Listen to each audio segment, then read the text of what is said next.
A very good morning, church. Okay, so today I want to go into Psalm 42 verse 5. And it says, "Why are you cast down, O my soul? And why are you disquieted within me? Hope in God, for I shall yet praise him for the help of his countenance."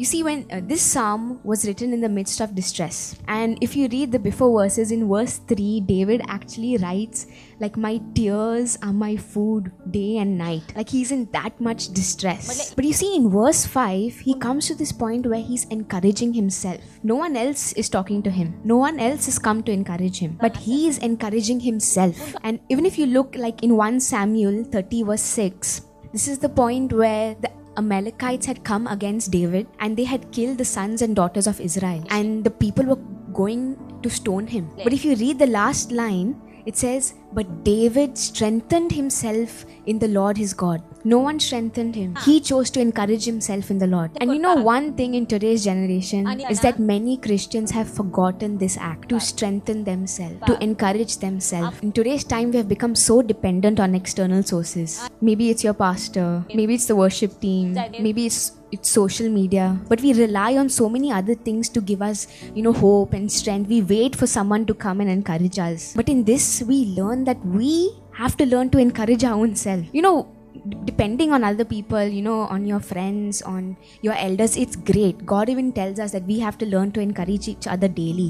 But everyone is not going to be with you 24/7. Like, if we see here, David was alone. And when he had no one, he chose to encourage himself in the Lord. Now, how many of you all believe that humans are very pitiful creatures? Anything happens, the world is ending, guys. At least our own world, we feel like it's ending. But I'm telling you, God has not called us to live a life of pity and brokenness. He's called us to live a life of faith and a life of hope. So just how David strengthened himself, not with his own strength, but in the Lord, we have to do the same. I'm so tired of my circumstance. Well, I have a God where I can find rest in. I'm so weak, I can't face this situation. Well, I have a God who will be my strength. I can't get away from this sin. By his spirit, I can put to death the deeds of the flesh. We have to learn to encourage ourselves. Because if we just dwell on our circumstance, if we just dwell on what we are struggling with, we are going to remain stuck. But if we choose to strengthen our faith, if we choose that no matter what the world is, what is happening in the world, what is happening to me, if I choose to stand on my God, we will see ourselves rise up and move forward. And I just want to say this, in this psalm, when you read Psalm 42, it's very beautiful. Please read it.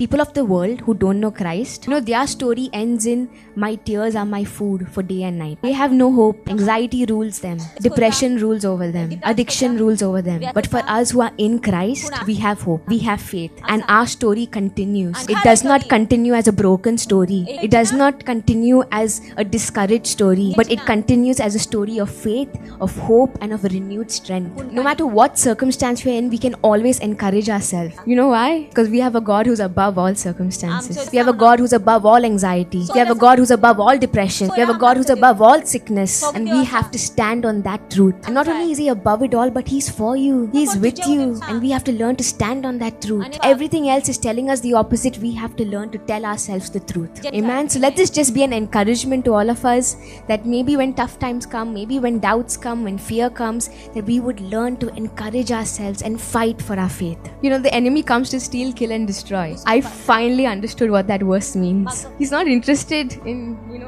my watch or my car or my clothes or my health. He's not interested in it, but he's interested in my faith. He wants to steal my faith. You know why? Because our faith is important. Our faith is powerful, because the one we have put our faith in is so, so powerful. Amen. How many of you all believe that?